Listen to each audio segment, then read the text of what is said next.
Salut les amis, c'est Bob Aubert. Je viens de parler d'un truc cool aujourd'hui. Les Bastides. Est-ce que tu connais les Bastides du XIIIe siècle? Donc on va faire un parallèle entre le XIIIe siècle et le XXIe siècle. Tu vas voir qu'en fait on avait les mêmes besoins, les mêmes idées, et que ce qu'on a fait à l'époque, c'était super intelligent, et on peut aujourd'hui, grâce avec le recul, avec tout ce qu'il y a, tout ce qu'on a fait, tout ce qu'on a vu, et les nouvelles envies qui se créent, recréer plus ou moins les mêmes choses, mais en mieux. Et c'est ça qui m'intéresse. Donc, petit cours d'histoire, très mal fait, vulgarisation totale, plein d'erreurs dans les chiffres et dans ce que je vais te raconter, mais c'est l'idée centrale qui est intéressante.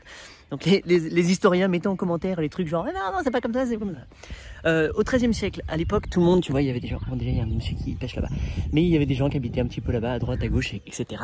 Des petites familles qui se retrouvaient et qui allaient ils se faisaient leur cabane, ils se débrouillaient comme ils pouvaient dans les bois, près des ruisseaux, des trucs comme ça, chacun pour soi un petit peu, et ils devaient se débrouiller. Donc ils devaient soit aller gagner leur argent à droite à gauche, soit ils cultivaient leur terre, etc. Enfin c'est pas leur terre, c'était chez d'autres personnes, mais c'était, même si ça semble idyllique, à l'époque c'était pas super cool, parce que à l'époque on était peut-être un peu moins civilisé, et que n'importe qui pouvait venir à n'importe quel moment avec un bâton et te taper dessus, et te piquer tout, et te faire du mal, et faire du mal à tes enfants, à ta femme, etc. Donc ça peut être flippant. Et c'était totalement dans l'insécurité. Ensuite, quand tu étais malade, ou tu avais un problème, ou tu avais une dent pourrie, ou un truc comme ça, tu galérais, tu devais te débrouiller tout seul. Ou alors espérer d'aller chercher un médecin de campagne.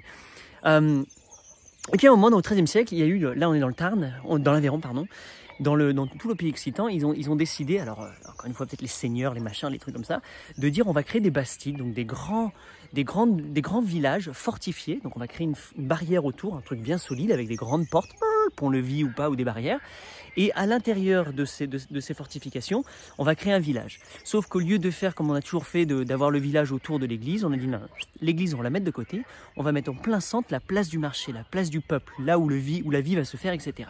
Et donc on dessine la place centrale, et de là ils ont quadrillé, par exemple, tout autour, les rues, etc., comment ça va se passer. Et donc, tout est vide, et ils ont fait appel à tous les gens. Mesdames et messieurs, mesdemoiselles, messieurs, venez vivre ici. On vous garantit la protection. Donc, comme on est une forteresse, on aura des gens qui seront là pour vous défendre. Donc, à n'importe quel moment, les gens vont pas venir vous attaquer. Ou s'ils nous attaquent, on est ensemble, et on peut se défendre. Et bonjour les canards. Il y a plein de canards là, c'est cool. Par contre, en échange, donc on va vous filer un endroit, une parcelle pour construire votre maison. À l'extérieur, vous allez avoir un jardin, et à l'extérieur, vous allez aussi avoir une parcelle de bois. Donc en fait, vous avez tout ce que vous voulez. Sauf qu'on va vous demander 50% de tout ce que vous produisez. C'est le deal. Voilà, vous venez vous intégrer à la Bastide, et 50% de tout ce que vous allez faire, vous allez produire, peu importe que tu gagnes de l'argent, ou que tu fasses des légumes, ou que tu fasses du grain, etc. Et ça retourne pour la communauté. Alors, je dis la communauté, mais c'est possible que la richesse revenait à un seul seigneur, le grand propriétaire terrien, etc., qui avait organisé tout le truc. Là, je connais pas trop les détails, etc. Encore une fois, 50%, je suis pas sûr. Il me semble, c'est les chiffres qu'on m'a donnés. Les chiffres qu'on m'a donnés, on sait qui, c'est... je me baladais. Alors, petite pause, petite parenthèse. Pourquoi je te dis tout ça? Parce que j'étais justement dans ces Bastides. Donc, je suis là à Aveyron. Et il y en a une, regarde sur Internet, elle est magnifique. Ça s'appelle Sauveterre sur Rouergue. Et donc, ça a été un des exemples phénoménaux, magnifiques, etc. qui aujourd'hui est encore là. Et c'est beau, et c'est magnifique. Et oh là là, et je me baladais la nuit avec ma chienne. Salut Naka. Comme ça, je me baladais, je regardais les maisons, j'observais, je voyais l'architecture. Je dis putain, c'est génial, qu'est-ce qu'il pourrait y avoir là? Si moi j'habitais là, qu'est-ce que j'aurais fait, etc. Et donc j'ai imaginé comment c'était socialement. Et là, il y a un petit monsieur qui passe, un petit vieux, j'adore les petits vieux. Bonjour mon petit gars. Et je lui dis bonjour, vous avez une petite question, vous avez une idée de ce qui se passait là? Et là, je vois le mec qui est très content, et puis il commence à papoter, et puis je vois qu'il a beaucoup de connaissances, des trucs. Et on parle 1 heure, 2 heures, on est là dans la rue le soir, sous les lampadaires, et je le bombarde de questions, de trucs, de machin. Et il a vraiment réponse à tout, et il questionne, et mes questions l'étonnent énormément. Il me dit, tiens, c'est super tout. Et à la fin de la conversation, je vois que bon, il se fait un petit peu tard. Je lui dis, juste une question, vous êtes qui là? Vous êtes le maire? Il me dit, non, je suis pas le maire. Je dis, vous êtes qui? Vous êtes un historien? Non, je suis pas un historien. Vous êtes qui? Il me dit, on a une association à Sauveterre, c'est sur le patrimoine, l'histoire de la Bastide, etc. Ah, je fais cool. Et je fais, vous êtes qui? Vous êtes le président? Il me dit, ouais, je suis président de l'association. Donc en gros, je suis tombé sur la personne que je voulais rencontrer, l'historien, la personne qui était le plus apte à me répondre. Et comme je l'ai vraiment bombardé de questions, on a fait un super ping-pong. Moi, avec mes questions, je lui ai complètement ouvert le spectre sur des nouveaux faits, des nouvelles choses qu'il n'avait pas pensé avant, donc c'était cool. Et moi, il m'a apporté beaucoup d'éléments de réponse. Encore une fois, sur les chiffres, les trucs comme ça, on n'est pas sûr, même si lui m'a dit des chiffres, moi je vais peut-être déformer. Je ferme la parenthèse. Donc 50% de tout ce que tu faisais. Aujourd'hui, on donne 20% d'impôts. d'accord? Mais ensuite, tu as un loyer, tu as l'eau, tu as l'électricité, tu as toutes ces choses-là en plus. Donc à mon avis, aujourd'hui, il y a plus de 50% de ce qu'on gagne qui part dans les factures, à l'État, etc. Et je me sens pas libre, je sens pas que j'ai une communauté autour de moi, l'articulation n'est pas faite. Enfin, il y a plein de trucs, des fois c'est très possible de se sentir seul. Je me sens pas protégé chez moi. C'est un jour quelqu'un vient avec un bâton chez moi, je fais quoi? Je lui tape avec un bâton. Enfin, j'ai pas de protection, tu vois. Donc on est un petit peu à la merci de tout le monde. Donc le fait de se rassembler en communauté, ça peut avoir plein d'avantages. Alors plein d'inconvénients forcément. L'humain qui vit ensemble, c'est pas toujours facile, même en famille, même en couple. Ça secoue, c'est galère. Donc ce que j'ai fait moi et ce qu'on a fait, ce qu'on a tous voulu faire, c'est de retrouver en fait une façon de vivre en commun, en communauté. Moi, j'aime la communauté, mais j'aime encore plus ma bulle privée. J'aime mon espace individuel. Même au sein de ma famille, donc avec ma chérie et ma fille, j'ai moi besoin de me retrouver dans ma bulle. Donc moi, je me suis fait une cabane chez moi. Et je vais jouer avec elle, on passe du temps, etc. C'est cool. Et des fois, je retourne dans ma bulle à moi, privée, dans mon jardin, dans mon truc, et je suis bien. Et donc, ce que j'ai décidé de faire, c'est pas une babastide, même si ça aurait été un super jeu de mots, c'est une fleur. Donc, c'est une sorte de micro-communauté agraire ou philosophique ou ce que tu veux, sur un espace de terrain. C'est minimum 1 hectare. Tu peux le faire sur moi je l'ai fait sur un demi-hectare. Donc on va prendre 1 hectare pour être bien. Et de là, on crée en fait de toutes pièces, donc sur une prairie, sur un truc où il n'y a rien, ou alors il y a déjà des trucs, mais on part de rien. Et là, on peut dessiner le top du top, l'idéal de l'idéal. Comment on le ferait? Donc moi, je fais ça depuis que je suis gamin, sur du papier. Je dessine des villages, je dessine des maisons, je dessine des trucs de schtroumpf, je dessine ça. Et j'ai toujours pensé à ça. C'est ma passion, mon obsession. Et j'ai dit peut-être qu'un jour je le ferai en vrai, en grand. Et donc ça y est, je l'ai fait en grand. Ça s'appelle le jardin, c'est le monastère. Donc on l'a déjà fait, c'est sur un demi-hectare. Et là, je veux le passer sur un autre hectare, sur 1 hectare ou 2 hectares ou 3 hectares et agrandir. Donc le grand questionnement de tout ça, c'est comment on s'articule, comment est-ce qu'on vit ensemble, quelles sont les règles du jeu, est-ce qu'il y a un chef, est-ce qu'il y a une philosophie centrale, est-ce qu'il y a tout ça. Donc c'est beaucoup de questionnements. J'adore. Et moi, je pense avoir trouvé une formule qui marche. Et la formule qui marche pour moi, c'est quand on s'allie, donc on va s'associer tous ensemble pour quelque chose de plus grand que nous, quelque chose qui nous dépasse, donc une cause, avec un grand C. Donc moi, par exemple, c'est le monastère. Donc le monastère, c'est un lieu de vie où on vient se connecter à soi-même, à l'univers. Il y a pas de propriétaire du monastère, on vient tous, on donne du temps, on donne de l'énergie, on donne de l'amour pour que ça existe. Et nous, en échange, on a accès à tout ça, on peut profiter, on peut kiffer, on peut s'épanouir soi-même. Et avec tout ce qu'on donne, on redonne le temps, l'énergie, l'amour, l'argent au monastère, nous, il nous reste une partie pour ensuite aller kiffer notre vie privée, notre vie individuelle, sans avoir à dépendre du monastère. Donc dans cette fleur, c'est un petit peu la même chose, sauf que c'est pas forcément un monastère, c'est pas forcément une vie spirituelle, ça peut être autre chose, ça peut être un projet agricole, ça peut être une philosophie de vie, ça peut être un projet musical, ça peut être n'importe quoi, et ça peut être juste l'amour ensemble, ou alors les enfants, ou une communauté autour de l'apprentissage pour les enfants, autour de famille, de la vie en famille. Enfin, c'est complètement infini et c'est ça qui est cool. Mais donc dans la fleur, c'est un petit peu ça. Tu vois l'exemple derrière? C'est ça. Moi, je suis pour des petites habitations. Je suis pour les micro-habitations, les tiny houses, les caravanes, les mobilhomes, les carters, les trucs comme ça. Pourquoi? Parce que ma bulle privée, mon côté individuel, il n'a pas besoin d'être grand. J'ai pas besoin de beaucoup dans la vie. J'ai besoin de rien. J'ai besoin d'un lit, j'ai besoin d'un petit réchaud, d'un petit truc, et basta.